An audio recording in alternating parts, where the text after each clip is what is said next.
He was a failing Japanese boy until he came to America. His work visa forced him to work overtime, so he chose another path. But then he became the boss he hated, only to find everyone leave him. Let's find out how this happened. Welcome, Takeshi Ken Yashima.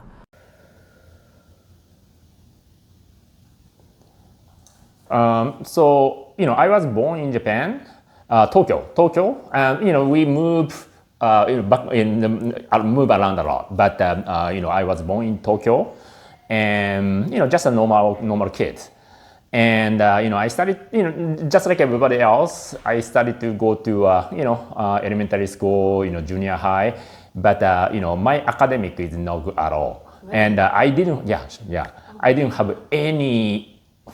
I like playing game, but I didn't do any of the studying, and I was no interest. I had no interest, and I didn't have many other friends. Yeah, so in spite of it, I still my grade is either in Japan, in Asia it's number, but equivalent to D or C or F. My parents and all my relative is started to do something, so they never gave up on me. Yeah, I'm just not really social. So they didn't really talk to me, or like I didn't really talk to them. I was very shy and I was very introverted. My grade was so bad, right? And I didn't have any purposes. I didn't do anything. So my parents and my relative got some plan. So what they did is they actually secretly bought an airline ticket to New York, and without telling me. Okay. And then one day they actually came to me that here's the ticket. You're gonna have to go to New York to see. I was 14, 15 years old. Wow. Yeah, and at that time, since the 7 years old, 8 years old, I didn't study. But 14, 15, I still didn't study, right? So yeah, that's the reason why it's been so long that my parents and relatives started to be concerned. So they bought a ticket, and they forced me to fly 2 weeks to New York. Wow. And I was crying. My English was my worst subject. I see. So I always getting F. Even 14, 15 years old, even in Japan, I could not even spell alphabet. Oh. But I was still scared. Sure. Yeah, I was crying, I was scared, all those, yeah. Yeah, they pretty much, they actually, yeah, because I didn't want to go. So they pretty much crammed me to the car and, kind of deported in a way. And then I was so scared because I was not told anything. But when I see my cousin, okay, so they have some plan for me, right? Yeah, and then it was in the beginning I was very scared, right? Because the roommate is Caucasian, and I have never seen other than Japanese people, right, at that moment. So, and also I couldn't speak any English, so I was, I couldn't speak, right? I was very quiet. Right, but in the middle of the trip, I actually started to see a little bit of difference, right? And then actually my cousin took me to lecture, right? Actually introduced his friends, and also even in the some workplace he was doing an internship, I think. And then I went to a high-rise building and all those. And I started to feel cool. Yeah, he's so cool, right? And also maybe United States can be a good. And then by the end of the trip, 2 weeks, in the beginning time passed so long, but from the middle, time passed very fast. And by the time I fly back to Japan, I already decided to come back to the United States. So that was the catalyst of decided to come to this country. Okay. And I study, because my English was a worst subject and also other subjects too. Right, so in order for me to go to US, at first I need to learn English, right? So I study from the zero to whatever required, right? So after a couple years, I get the F. I was getting the F in the class, but now I got the A. I wanted to, because experience in the New York is so vivid. So I wanted to do something about business. So I end up, the small college in New Hampshire, but I transferred to University of Wisconsin-Madison. I graduated with a finance degree. Oh, yeah, so in the beginning was very tough because in Japan we learn, and also I studied grammar or techniques to pass the test and everything like that. But in terms of speaking, right, in terms of listening, I had a hard time.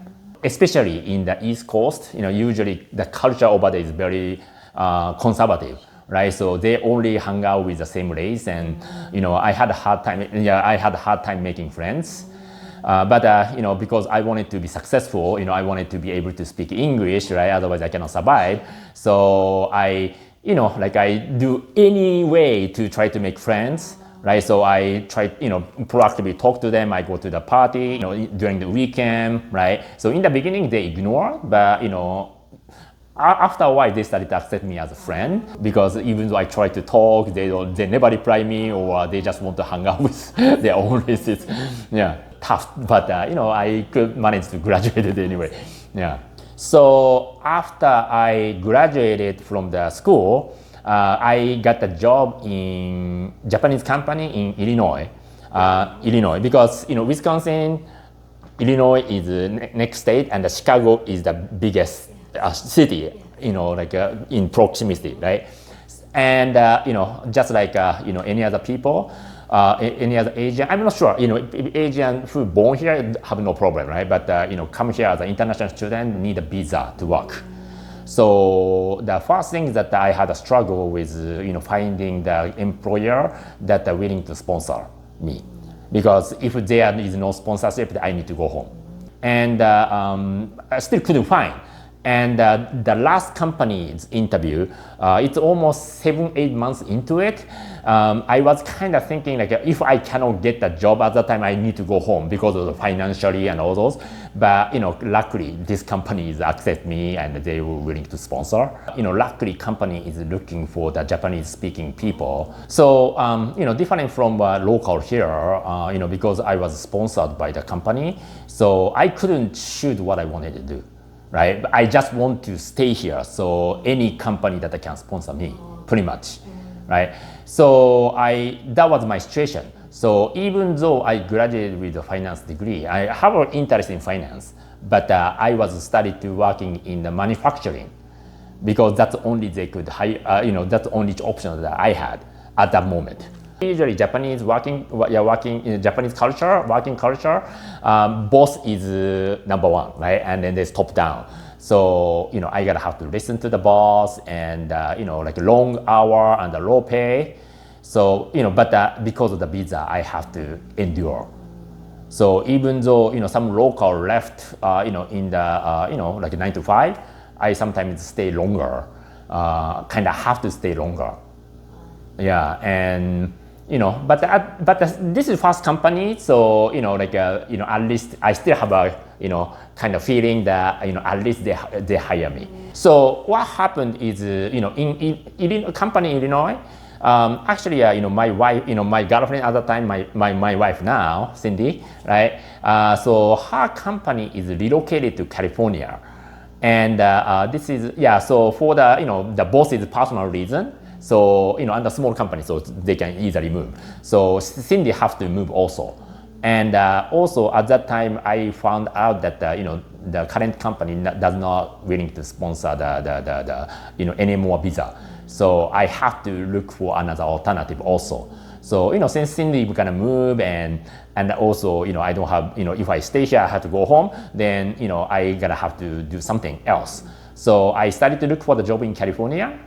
And I could find a job, also kind of manufacturing, but at least I could find a job. So I moved to California back in 2006. Yes, so that second company is much more intense. So in the beginning was okay. So like in Asian company, and I don't know if this can apply to all the Asian company, but in Japanese company, it's just like I say, it's top down, right? And especially for the manufacturing company, they are very, we cannot leave until work is all done.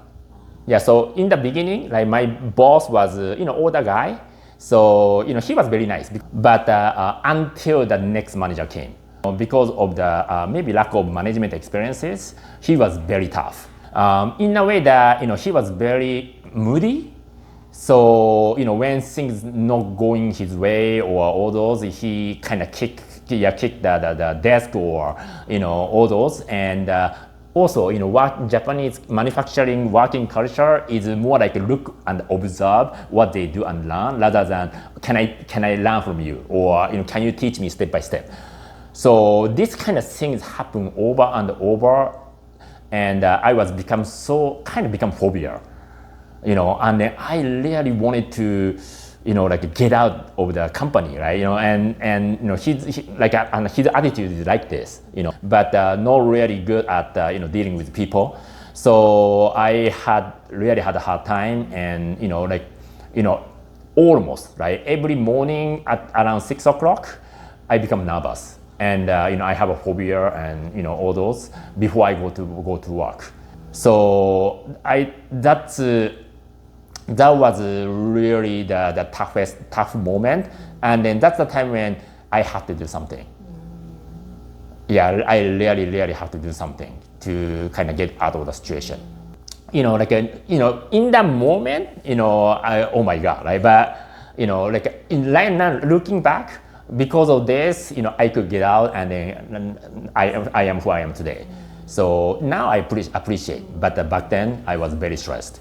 All those, and I started to question, because we always taught, right? Not be AGM. I think everybody that go to school, get good grades, so that we can get a safe, secure job with excellent benefit, right? That's considered successful. That's what I have been taught. So I believe that I go to do that is successful, right? But when I was working in the company, I had to go to company by 7 a.m. and then finish my work 9 p.m. or 10 p.m. I started to question, why my life is like this. And then that's the time when, I started to kind of lead the Rich Dad Poor Dad. Actually, 2005, right, in Illinois, actually my friend gave it to me. But the 2005, during that time, I was still content, right? So I read, but I didn't really click. But after I went through the experiences back in 2009 or 10 in California, when I kind of picked up the book again, I started to read, and it clicked so much. And in that book, it stated, you should go to the local real estate meeting or in your area, cash flow game meeting in your area. So I started to search for it. So, after finishing 7 o'clock from my job, like 12 hours job, then I drive to a networking event, real estate event, and the weekend, sometimes I had to work weekend, but sometimes not. So I go to the weekend seminars to network, and, I wanted to do something. Oh, that was hell. yeah, that was hell. But, because I wanted to, because my goal at that time, especially after second manager came, is to quit the job. I will do anything. I will do anything to do it, right? So if I need to sacrifice my time for the weekend or nighttime, I will. I wanted to change my life. I wanted to change my situation. And then luckily at that time, we still have no kids. Right, so me and Cindy, we went to the event together. I think that's also the blessing because we had the same mindset. I think the biggest impact is the mindset, and because initially I was also thinking, and I think a lot of people thinking that Robert Kiyosaki's book is not teaching how to do it. Right, only about always the same thing, like a mindset, right? All those, but the mindset is 95% of the success, and the 5% is how to. Because if how to is a problem, then we can just follow what ChatGPT say or what Google said, right? But those how to, there's a how to. We can find a how to, but without a good mindset, solid mindset, there is no way we can follow those steps. It's because everything is so painful. right? And testing your character, right? Yeah. Yes. So I think it's gonna have to, become get out of the comfort zone, and even now, sometimes you feel uncomfortable, right, doing the things that afraid of, most afraid of. Yeah. So yeah, it's actually changed over time. In the beginning was how to talk to people because I was very shy. So I cannot even talk like this. I never be able to talk like this, right? So how to contact, how to make phone calls, and all those. So in the beginning, I think it's a desire want to become successful or wants to get out of the situation. I think that's pushed me because the fear of staying the same or not achieving it is bigger than the uncomfortable of doing things. So I think it's especially in the investing, any entrepreneurship, right? Everybody gonna go through a storm, and it's not only one time, right? It's multiple time, not multiple, countless time. And I don't really worry, right? I'm telling myself, right? We don't really worry when we are up. We really worry when people are down. And that's the time when they will make, a wrong decision. And it's not only, kind of failure is only one time or, 1 minute or 5 minutes. It can be possible. It can be last for years. So, back then, so this is, my current business that I'm in. Back in 2015, I became the broker, financial. Yeah, so financial consulting business I'm in right now. In the company, in the business, for some reason, there's not so many Japanese people, right? So for 2 years, becoming the broker, it's, a lot of people say, oh yeah, you are doing so great, and all those when I'm doing good, right? And by 2016, 2017, because once I became a broker, I started to need to train people. And need a human interaction skill, or I need to understand about how people feels, and I have to, imagine, put in their shoes, so that how they feel. I didn't have any of that, and my personality is, I think because of the Japanese company too, it's more like a top down, so do this, do that, and and if they cannot do that, then I can't do this, but why you cannot do it, kind of stuff, and I didn't really understand how they feel, so people started to leave my business, and I had good 20 people. In the top of the business back in 2015, 2016, but it's down to 2. So everyone left. And what happened is some of the people, right, they actually talk to my, senior. Don't even talk to me, and don't talk to senior that, I cannot work with Takeshi. We cannot work with Takeshi. So we will leave, right? And without telling me. Right, and then my mentor, right? My mentor and is actually the one that telling the bad news. Right, I kind of feel bad for her, but at that time I was so upset. I was very upset. Right, I tried to teach and all those. How can they do this to me? Right, but after 2016 until 2020 was for me is a dark time. So no matter how much I tried to do, I didn't get much of the results. And then all those people that cheering for me, they are all gone. And one time, and then I built maybe 7 or 8 licensed team, but they are all gone, and another 10 team are all gone. Like those things happen over 4 years, something like that, 2016 to beginning of 2020, right? And then there was a moment where I hated the moment where there's a big meeting, right? There's a big training. Like usually we have the weekly training at nighttime, so that we can learn and we can get trained and all those, right? So I didn't like the meeting at that time, because what happened is after the meeting, right, everyone is together, right, and with a different agency. Right, so there's the agency A and there's the people, right? So I'm not belonging to them, right? I have other agency of my own, and there's another agency B, agency C, right? and combine together with the team.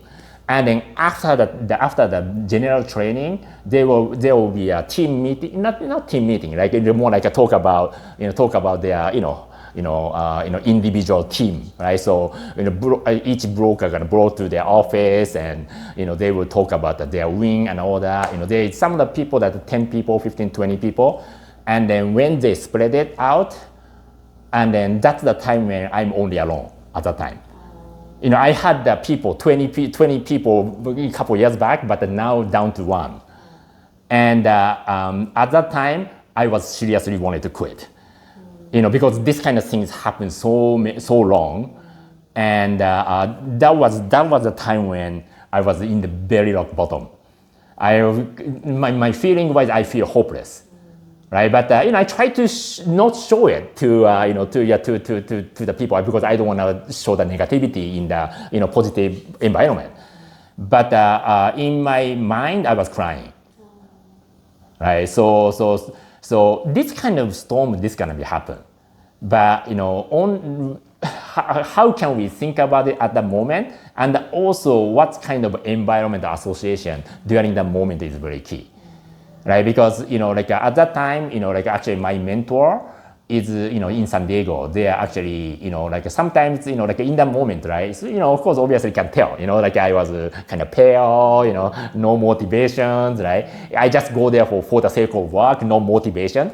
And they ask me, oh, maybe let's go for lunch, right? And something like that they never can tell me, when I was doing good, right? So little things like this, right? I started to feel that those people, some of the people are know my situation, and they always look after me, right? That kept me going, even though I was in the hopeless situation.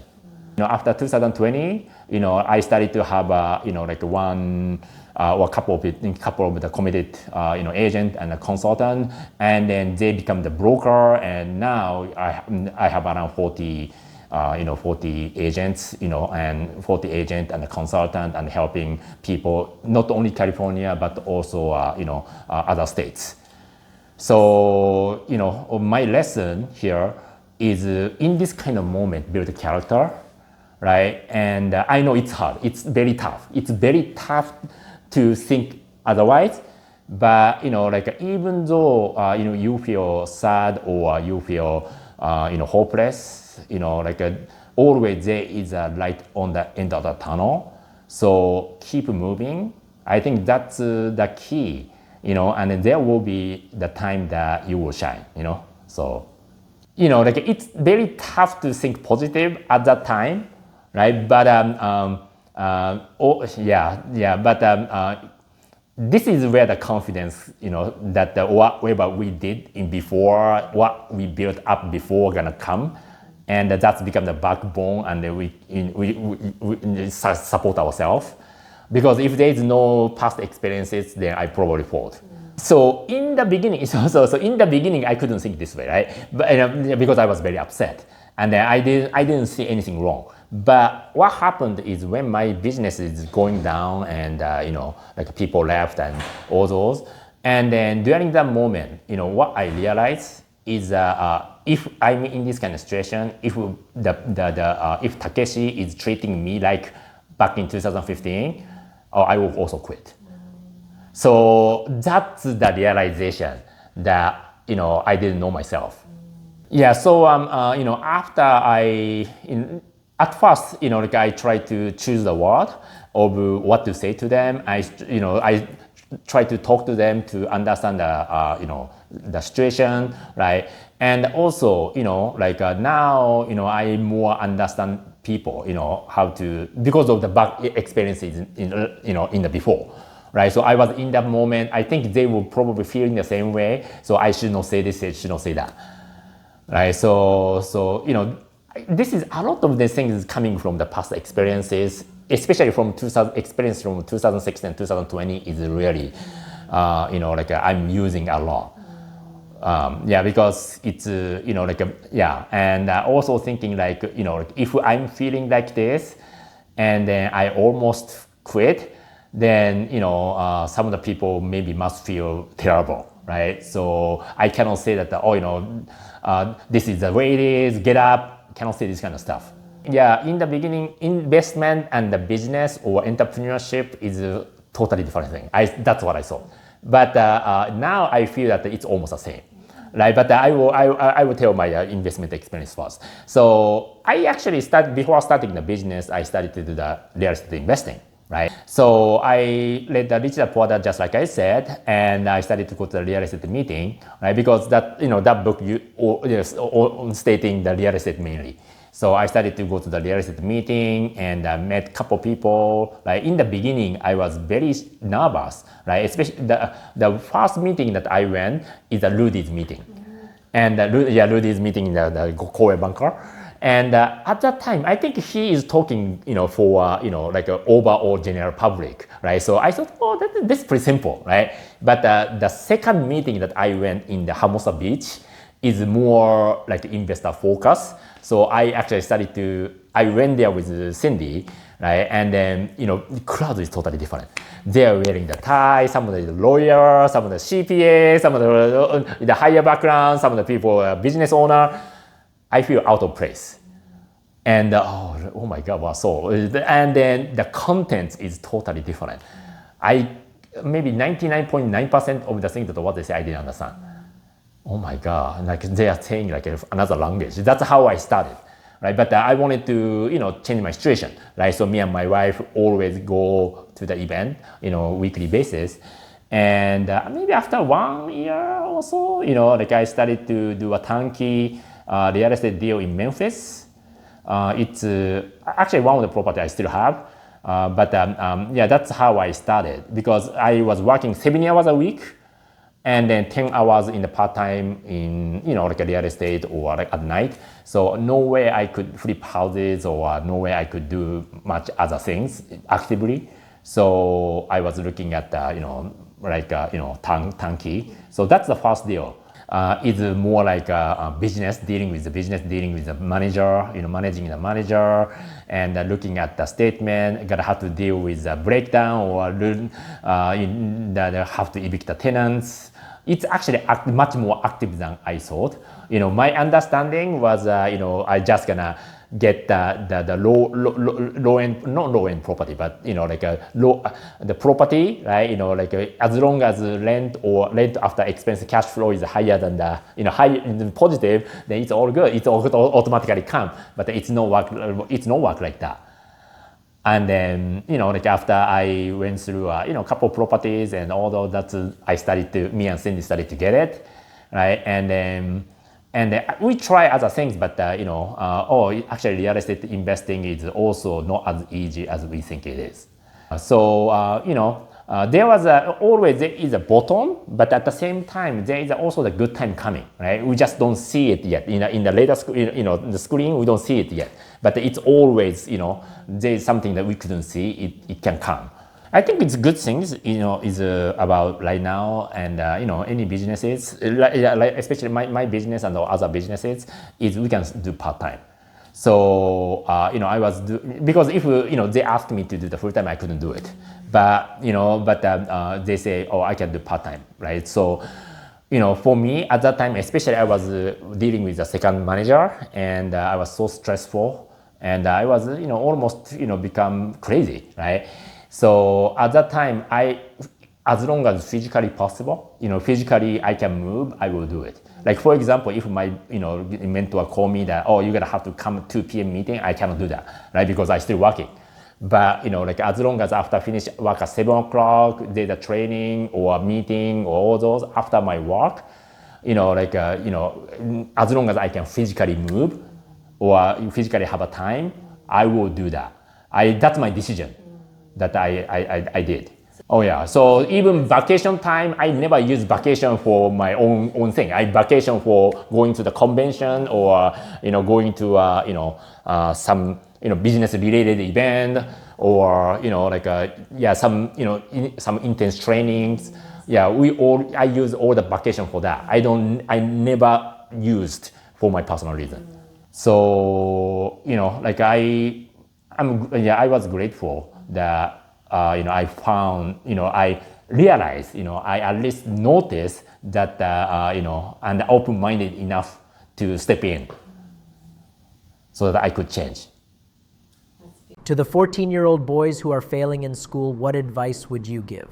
I think it's just like just like what I did, or like what my parents or my relatives did.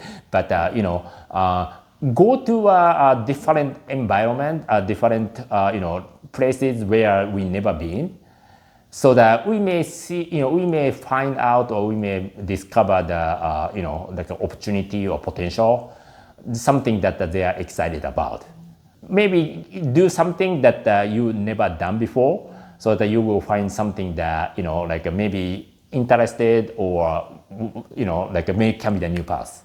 What would you suggest to someone who hates their job?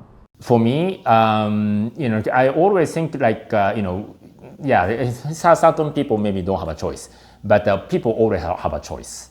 Right, when I was in the company, we always have a lunch with the same coworker, and they complain about the company policy, and why this manager is making blank money and they don't doing anything. Always same conversation. And what I I was kind of joining the conversation before, but after being in the journey, wealth building journey. I was thinking, I didn't tell them, right? But I was thinking that we all have a choice. If you want to quit, you can quit, or you can always remove yourself to from the negative environment. Always put yourself into a new environment, right? So why not focusing on things what we wanted to do?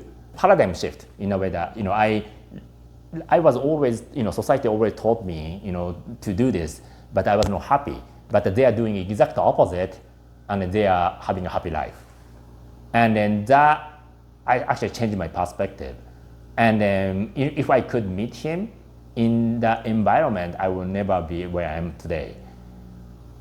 Who is the most well-known Japanese American? Japanese American.